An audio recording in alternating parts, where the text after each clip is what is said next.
Kaunting kalaman tayo na dito kayon sa Bukid Kuni at matitilawan natin ang napakalami na Magnum C Herbal Coffee. Ito ay ibutbo natin dito sa ating baso at kutaw-kutawin.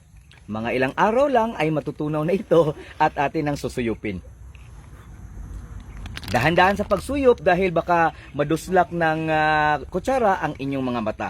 At ito po ang Magnum C. Ito ay isa sa pinaka-paborito kong kape dahil napaka-herbal nito. At hindi na kailangan magpalpitit at magkurog-kurog ang iyong kalawasan at magkirig-kirig dahil ito ay may malunggay at stevia at with mangosteen. Napaka-kumpleto na ang pag-inom nito sapagkat gaganon ninyo lang. Napakalami.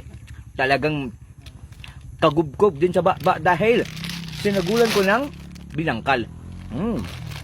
Nagkakalisod tayo sa paggunit. Ibubutang muna natin dito.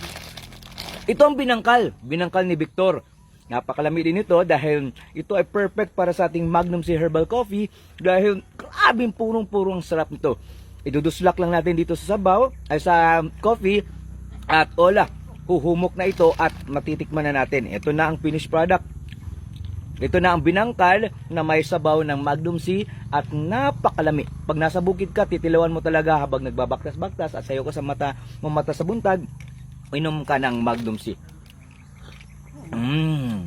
Dahil sa Magnum C, hindi ka magsisisi. Ito si Kuya Kim Koy para sa ating kaunting kalaman. Susuyupin na natin.